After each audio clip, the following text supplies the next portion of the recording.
إن الحمد لله نحمده ونستعينه ونستغفره ونعوذ بالله من شرور أنفسنا ومن سيئات أعمالنا. من يهديه الله فلا مضل له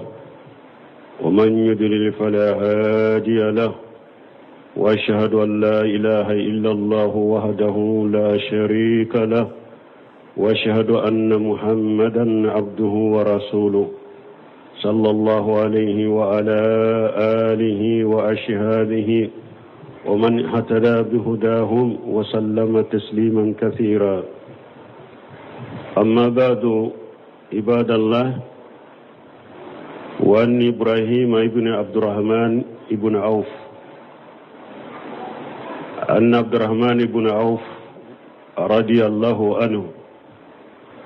وتي بالتآم وهو الشائم، وتي بالتآم وكان شائما، فقال قتل مشعب بن أمير رضي الله عنه وهو خير مني، فلم يوجد له ما يكفن فيه إلا بردة إن قتي بها راسه بدت رجلاه، وإن قتي بها رجلاه بد راسه. قد بست لنا من الدنيا ما بشت، أو أوتينا من الدنيا ما أوتي. قد خشينا أن تكون حسناتنا أجلت لنا. ثم جال يبكي حتى ترك التآم. رواه البخاري. mbi ala tanu mbadde me ñini amba yafa deli ambe a ñini ala fe a kan kisi ka bo a ñiro kuntoro manan ka bara jugu ni alay jom min kanda o de kanda bagaye ni alay jom mi fili kanda bagate sorola ambe sereya ma site min ni bato ciñala makka ka ni ala kelen pewte ye ñogonte ala la ambe sereya muhammadu ala ka jondo ala ka ciide no kisini nema baka ana ka dunke ana ka sebon ani mogo mogo yu ka kanda siramina ala ku kisi min ka ca kosobe no temena ka boy ala ka jon hadisa do bambolo hadisa min na be Bukhari kono. Hadisa ma fulana Ibrahima ibn Abdurrahman ibn Auf. Ibrahim Abdurrahman ibn Auf denkedo alede ko dondola uni dumuni nana ale fama jondo Abdurrahman ibn Auf. Dondola ini Abdurrahman ibn Auf ini dumuni nana ka shiga koro. Aya soro do Abdurrahman ibn Auf atilena ka sude fana suntige wakati de una dumuni nana uya shiga koro. Abdurrahman ibn Auf ka to dumuni kunna dumuni siginda koro a hakili jigina ko dola. Ako Mus'ab ibn Umair ako faqara hudi do alaka je kabwama ako Mus'ab ibn Umair fana kausanne ako afatule fini kelende sorola bolo biri fini kele o fana te biri fini dafale nyakoy nu ye fini mbiri kunya fanna ko baka makasanke shen fula bebo nu ye fini mbiri shen fula yorola kumbe bo kunte datu ako an fule jiya fule ka ala fule ka jiya fense awunye aya fensa nye chokomi ube ala fule ka jiya di awma kome aya di amma chokomi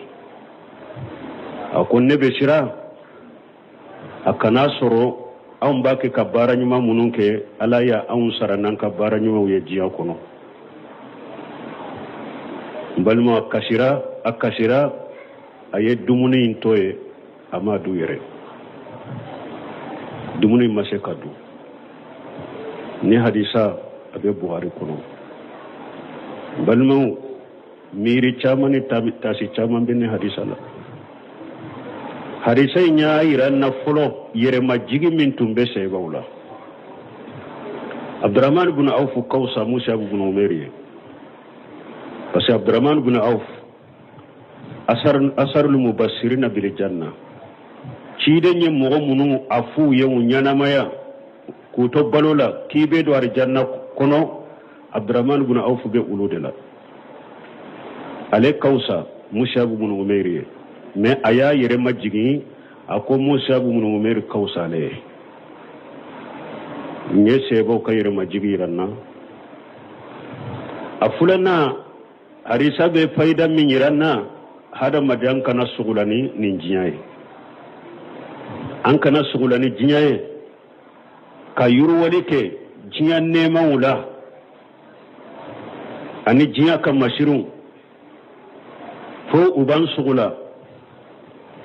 kabo wajibu ma kan sugula kabo alakoma hadisai nyo iranna hada maden jinjiyan nema ninjiyan mashirun ninjiyan yurwalin mugo kelen ki yere koloshi ukana ke sababu ye kusula kabo ala ko mun wajibu ma ani batoma hadisai nyo iranna hadisai nafabala minye mugo nyuman temeno ikatoku kofo iku kataru kala iku kanyana maya kala min be ke sababu ye ki bajiyala nite ninjiya mina mo nyuma munun temena nyana mayra chogomi ubanna jiyala chogomi to ku ka tarihu kala to kan mire u ka kola ku ka ko kala o be ke sababu be jiya ko ke doniya abi bajiyama o be ke sababu ye te jiya mina to Abdurrahman ibn Auf ye Musa ibn Umair ka kofo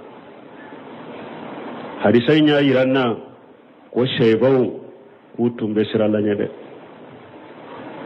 tidin ka shebau bato alanya siranya yere koloshi ulu yenni sababbe de faranyogonka Abdurrahman ibn Auf sirana munye ala ko qur'ana kono man kana yuridu al-ajilatan ajjalna lahu fiha ma nasha liman nurid ثم جعلنا له جهنم يصلاها مجموما مدحورا آية وركن لكم أجهبتم طيباتكم في حياتكم الدنيا واستمتعتم بها عبد الرحمن بن عوف أسرنا أكنا يني آية ودلا ala ko ni mogomi e ba ke ka bara nyuma oke ibe jiya nema telema unde nyini e be ka ko beke jiya nema ulude nyini ne kama aw ala ko lebe jiya nema do teleya ka dima minya jiya o teke mogo be fana ko ale mogo min kanu ko me o kofe abe jahannaba de kima ni yoro yomali khiyama do ibe bila jahannaba kono i genne ka bala ka nema la anilla ko shile Abdurrahman ibn Auf sirana de ko ulu kana ke mogo de nube yenni aya kono ani aya minni ala ko aw ya kaddamu billata jiya kono ajhabtum tayyibatukum fi hayatikum ad-dunya aw ya kaddamu be bo jiya kono wastamta'tum biha ayeddamu keni jiya o be fo mogo do ya qiyama keneka donc fentaw bolo la gara yade aw ya kaddamu be bo jiya kono aya kaddamu keni jiya de foi taw bolo ya Abdurrahman ibn Auf sirana ulu kana ye ni ayaw de kono ndalmo ni Abdurrahman ibn Auf nonu sirana nema mimbe aw mbolo sisa anyogona tunte sebo tilela ni Abdurrahman ibn Auf nonu sirana ko ulu sirana kana soro ala yulu ka baranyimo saraduma jiya kono andu Abdurrahman ibn Auf fule asunne de tundo amma ko be dumuni la ne hakili jigina ni koy na kasira fo ay dumuni nduni toy ni awu sigira dumuni munan sugu joli joli be nyon soran koro mi fen sugu joli joli be ɲɔgɔn sɔrɔ an kɔrɔ an be so dakamana joli joli jɔ an be mobili dakamana joli joli sa fini ɲuman dakamana joli joli banna an ka olu lajɛ kɛ nɛɛma min b'an bolo dayɔrɔ ɲuman joli joli an b'a kɔnɔ fauteuil ɲuman joli joli n'an bɛ sigi a kan li jumɛn ɲuman joli joli n'an bɛ da kan anw ka ninnu lajɛ kɛ a n'an ɲɛ baara minnu kɛ ka lagara ɲɛsigi an k'u bila ɲɔgɔn kɔrɔ an ka ninnu lajɛ diɲɛ nɛɛma min ni anw b'a kɔnɔ bi ani an b'a kɛ ka baara ɲuman minnu kɛ ka wajibu minnu kɛ ka lagara ɲɛsigi min kɛ an k'u bila ɲɔgɔn kɔrɔ sɛbɛw ta olu kasira an t'a dun hadisa in y'a yira n na fana balimaw i ka mɔgɔ ɲuman minnu tɛmɛna i ɲɛ i k'u kɔfɔ ani u ka ɲumanw i ka duwawu k'u ye o de y'a to abdurahman ibn awf ye musa ibn umair ka kɔfɔ ka duwawu k'a ye balima hadisa y'a yira n na bato la mɔgɔ min bɛ sanfɛ o de lajɛ mɔgɔ min bɛ duguma kan'o lajɛ dɛ unzuru ila man fawqakum min ye bato ye fɛn o fɛn mɔgɔ min ka bato b'i ɲɛ a bɛ ala bato ka tɛmɛ kan a bɛ sira ala ɲɛ ka tɛmɛ kan o de lajɛ o bɛ kɛ sababu ye fana bɛ dusu sɔrɔ ka kuraji sɔrɔ ka bato kɛ mais diɲɛ ko la mɔgɔ min b'i duguma o de lajɛ unzuru ila man asfala minkum wala tanzuru ila man fawqakum fa huwa ajdaru allan tazdariya ni'matallahi alaykum diɲɛ ko la ala ko mɔgɔ min b'i duguma dɛ o de lajɛ mɔgɔ min b'i sanfɛ diɲɛ nɛɛma la kan'o lajɛ dɛ ala ko n'i ka duguma mɔgɔ lajɛ diɲɛ ko la o de ka kan ala ka nɛɛma min b'i kan i tɛ jɔ a la mais diinɛ ko la i b'i ka sanfɛla de lajɛ o de bɛ dusu don i kɔnɔ i fana bɛ baara kɛ mais an ta kɛra akisu de ka ko yɛlɛma kun kan diɲɛ ko la bɛɛ b'i ka sanfɛ mɔgɔ de lajɛ nin bɛ karisa bolo nin bɛ karisa bolo e nin bɛ lafiya wa diɲɛ kanu bɛ bɔ e dusukun kɔnɔ wa e bɛ se ka sugula ni bato ye wa k'i to ni lahala de la mais ni diinɛ ko la mɔgɔ minnu b'u sanfɛ n'u y'o fɔ dɔrɔn u b'a fɔ ayi aw ni ninnu tɛ kelen ye ni sɛbɛw ka ko fɔra u b'a fɔ ni sɛbɛw tɛ kelen ye ni maliki ninnu ka ko fɔra u b'a fɔ n'u tɛ kelen ye mɔgɔ ɲuman minnu tɛmɛna hali an mɔkɛw dɛ n'u ko fɔra diɲɛ banni min tun b'u bolo wasa min tun b'u bolo n'o fɔra sisan u b'a kanto kan n'u tɛ kelen ye e ni jɔn ye kelen ye sa i ni setanɛ de ye kelen ye wa donc hadisa in y'o yira n na bato i ka sanfɛ mɔgɔ de lajɛ o de bɛ courage d'i ma balima nin y'a yira n na ko sɛbɛw dɔ fantanya min tun bɛ sɛbɛw dɔ la musa ibn umair lajɛ sɛdi su don a fatura uhudi don mais kasankɛ ma sɔrɔ a la hadisa in khabbab ibn al-arati a bɛ hadisa in la kala ɲɛ tuguni أن خباب بن الأرت رضي الله عنه قال هاجرنا مع رسول الله صلى الله عليه وسلم نلتمس وجه الله فقد وغى أجرنا على الله ومنا من مات لم يأكل من أجره شيئا منهم مشعب بن أمير قتل يوم أهد وترك بردة كنا إذا قطعنا رأسه بدت رجلاه وإذا قطعنا بها رجلاه بدا رأسه فأمرنا رسول الله صلى الله عليه وسلم أن نقطع بها رأسه وأن نجعل على رجليه شيئا من الإجخر ومنا من أينت له ثمرته فهو يهدبه منتفع عليه ni hadisa Khabbab ibn Arati fana ko k'olu ye hijira kɛ ka fara ciden kan n'u bɛ ala ka jati ɲini n'u ka hijira ye a ko olu ka sara u ka sara bɛ ala kan a ko mais olu sɛbɛw la dɔw sara u ma foyi don u ka sara tɔnɔ la diɲɛ kɔnɔ sɛbɛw dɔ sara ima foyi dun u ka sara tɔ la diɲɛ kɔnɔ a ko sebaw ko Mus'ab ibn Umair bɛ olu la ko Ala ka jɛ ka bɔ a ma ko Mus'ab ibn Umair ko Uhudi don ko ale fagara Seydou Souyara ko fini si ma sɔrɔ a bolo parce que Seydou Sou filɛ ni e fatura fini min b'i la ni fatura kɔnɔ de bɛ k'i kasanke ko fini si ma sɔrɔ ala fo birifini kɛlɛ ko n'u ye birifini kɛ ka kunyanfan datugu ko siɲɛ 2 bɛ bɔ ko n'u ye birifini kɛ ka siɲɛ 2 datugu ko kunyanfan bɛ bɔ ko ciden y'u yamariya k'u ka fini kɛ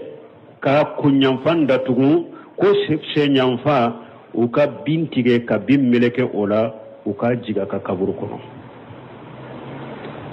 o de kɛra Mus'ab ibn Umair la kunyanfan fini kɛra ko de datugu siɲɛyanfan fini ma sɔrɔ min b'o olu kasanke bin de melekera o la u ye bin de siri o la ka jigi kaburu kɔnɔ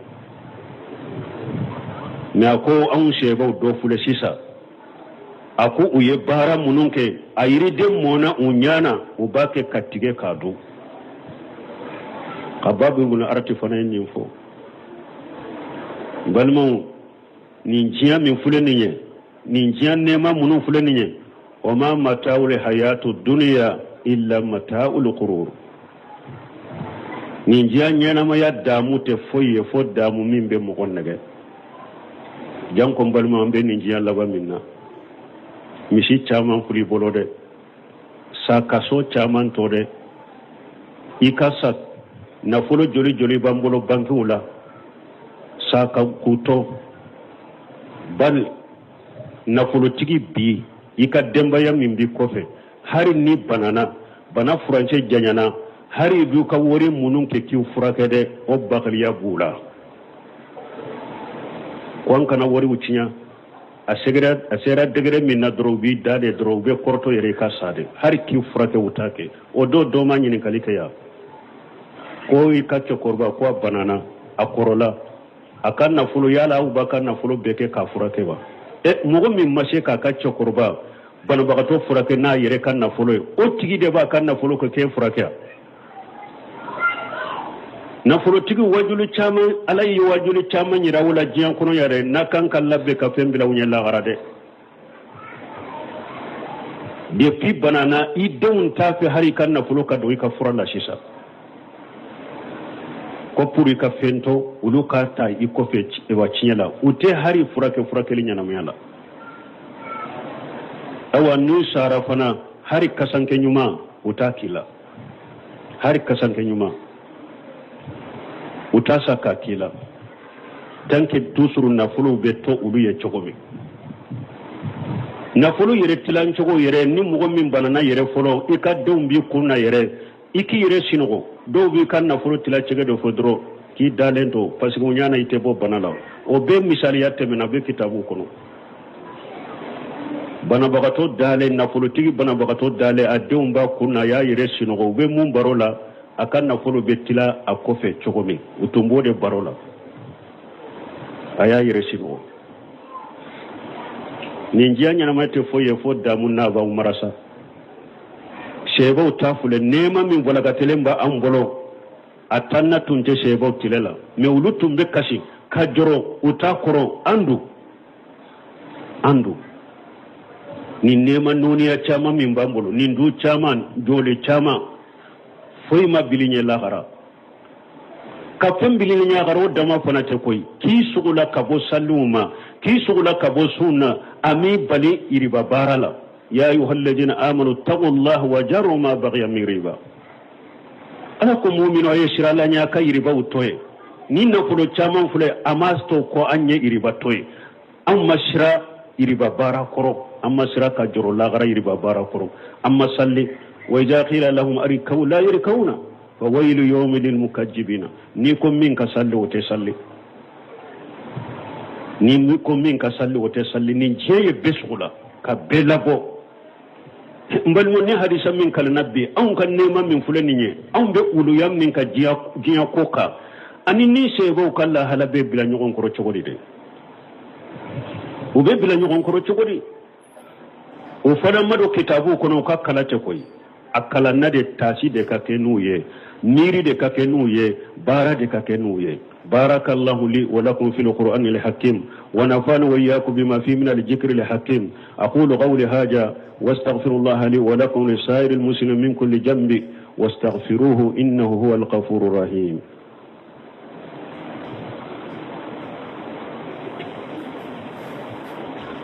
الحمد لله رب العالمين والصلاة والسلام على نبينا محمد وعلى آله وأصحابه وسلم تسليما كثيرا أما بعد لقد جئتمونا فرادا كما خلقناكم أول مرة وتركتم ما قولناكم وراء ظهوركم بل ما أن يجينا فلو من فسيسا من نفلو bagalama de bi bolo nafolo mugu de bi bolo so jolen de bi bolo sanu de bi bolo o chama worijen de bi bolo o chama akera jiyan nafolo sugo se tigide kimbalima ni sara mumbeke ibe kasanke fini sabade kono o fini sabay nyere nyuman de be o fana kura sa ka doila de nyumaw sino beta korele munun be ubulu de meleke ko doila droki meleke wala hari tape kata kasanka kurasa ye ni melekera ulula kisiri kaboni na fulo bayin kono kaboni etasi bon kono kaboni du chamaina ubeti da sugurunya tele de kono dinga kono hari ni womi nyera wulu de be bono ni ka datugu o yoro de la sa ni qiyama kene ni jora ala bafo laqad jitumuna furada kama khalaqnakum abafo awna nanne ya alama aw kele ikele nani maya dere komi nyi daki nati jiyan kono chogomi ibori ba kono chogomi ikele foiti bolo finitila itigelente ina nanne alama o chogo kele na dere laqad jitumuna furada kama khalaqnakum وتركنا ما خولناكم وراء ظهوركم وتركتم ما خولناكم وراء ظهوركم ne alay nafolo di aw ma jiyan kono I aya beto ko fe ikelen na nimaya nye nafolo munun nema munun di aw ma jiyan kono aya beto aw ko fe aw kelen na ne alamaya ni mo be wuli qiyama kene kay be wuli ko fata uratan quralan khayra maqtununa buhumun ni biye bokoy kaburu kono ifar lankolo de do ise nankolo de do hari min tuntugela bolo ko li min tuntugela ka boyla jiabe sagila ini na fulo drome klente se ala malagara I bori ba kono chogo me kana jian kono beta lagara o chogo de la ala ba fo nyi nema di awma aya beto aw kofe aw kele nana ne ala maya godi ata abdurrahman bu shaqir ako dondola ko ale nana ciden ba fe ka aywa sora kala alhaakum takasur ala ko hada madum kan yugonda nafulu nyinina kan yugonda jiyan ne manyinila odo yawu soda kabo ala koma kabo lagara koma wa ciden ba ke kan ni sora ka ciden ko yaqulu ibnu adama mali hal laka min malika illa ma akalta fa funaita wal basta fa bulaitan wa tasaddaqta fa mudaita وما سوى ذلك فإنك جاهب وتاركه للناس كيدن ko hada made e ba fo kon kan nafulo ako shiga nafulo be e hada made mbolo fo ye min du ka ba ube ye min do finida ka do kan na ka koro ube ye min saragati ka bilinye lagara kiden ko hada made iba kon kan nafulo ko fo tiye kan nafulo la ni sabate iye min du kaba iye min do finida ka do ikanna ka koro ani ye min bilinye lagara ikanna fulu la nunu de itaye min ke nunu nye chidon ko ebe taka to mo de bolo ibe taka to cheta bagay do bolo haru tebbi ala fana ha o tilali be kuma fitina ni balawni farafarali de uti hari be ala awa hari ni jurumin be e fana la de nanko cheta bagaw munu be cietila nu ko dewma ewa juro ba fala ta saro ba fu ni juro hamitum bayre la ba sara drome klete bontala o de ben foy ko fe ka soro tate folo fo juro de ka bola ne o ba fo ko juro hamitum te e yere la do nafolotigi do sara u ko a denw ma tɛ misiri kelen jɔ a fa ye ana kɛ sarakati jariya ko ni misiri ko tunba yɛrɛ la tunba jɔ n'a yɛrɛ ma misiri min jɔ a yɛrɛ ye an t'o jɔ dɛ o bɛ fɔra nafolotigiw kɔfɛ mais hali bi u tɛ waaju dɛ ni min bɛ sa ani duko de bɛ sa ni min bɛ sa o ni du papier ko bɛ sa ni misitigi dɔ de n'a bɛ sa o misiw ko de bɛ fɔ misiw bɛ cogo di misiw bɛ cogo di nafolomugutigi o nafolo de bɛ fɔ a bɛɛ bɛ sa o cogo de la n balimaw i lankolon nata ala ma i sara ka min t'o fana nafa si t'a la o de y'a to salafu dɔ ko a ko hadamaden e ka baara ɲuman nafolo min dira e ma a bili ɲɛ lahara i n'a sɔrɔ ala fɛ i ka ala fana to i denw bolo lasago fɔ ɲɛ ala ye min di e ma ko i ko lasago ɲɛ lahara a bɛ bila lahara i ka lasago ɲɛ lahara i n'a sɔrɔ ala fɛ e ka ala to i denw bolo salafu dɔ y'o de fɔ dɛ e ka ala to i denw bolo u ye nin bɔ aya juman na inna waliya allahu alladhi nazala alkitaba wa huwa yatawalla salihin ciden ko ne bisibaga ye ala de masa min ye kurana jigi ewa mɔgɔ mɔgɔ ye mɔgɔ ɲuman ye ala de bɛ bisi a ka kow la mɔgɔ si tɛ se k'i yɛrɛ garanti janko i denw ala yira i denw na diina yira i denw na ni denw kɛra den ɲuman u kɛra ala batolaw ye hali ni e ma dɔrɔmɛ kelen to u bolo ala b'u ta mais bamako bɛ to i ka denw bolo n'u ma kɛ diinamaw ye u ma kɛ mɔgɔ ɲuman ye u laban u b'a bɛ fɛɛrɛ ka mɔgɔw deli u b'a bɛ fɛɛrɛ ka kɛ delilikɛla ye ewa e n'i ka junubu taara da lagara foyi t'i ye fana e y'a bɛ to olu bolo diɲɛ kɔnɔ u b'a bɛ fɛɛrɛ ka kɛ delilikɛla u kɔfɛ foyi tɛ e fana ɲɛ lagara i lagara lankolon sɔrɔ i ɲɛ balawu bɛ ninnu bɔ balawu tɛ ninnu bɔ dɛ nafolotigiw ala ye se kɛ minnu ɲɛ ala ye yiriwali kɛ minnu ɲɛ a ye miiri a ka taasi a ka waaju dɛ a ye miiri a ka taasu a ka taasi a ka waaju dɛ hadisa minnu bɛ kala aya minnu bɛ kala ala y'a bɛɛ bange aw ye dɛ ciden ye kɔnɔnandiya kɛ koyi a ko ale ma foyi to n'a ma bange a y'a bange fana min bɛ waaju i na waaju min tɛ waaju n'i taara bila a la i ɲɛ lahara i b'i bolonkoni fila i bolo fila ci o wagati fana o nimisa tɛ foyi nafa i ma o b'a sɔrɔ ko bɛ tiɲɛna a tɛ se ka ɲɛnabɔ a tɛ se ka labɛn tuguni an bɛ ala deli ala kan kɛ mɔgɔ ye n'an b'a waaju ni kuranɛ ye an bɛ ala deli ala kan kɛ mɔgɔ ye ni ciden ka hadisaw b'an waaju k'an bilasira subhana rabbika rabbil izzati amma yasifun wa salamun ala al mursalin walhamdulillahi rabbil alamin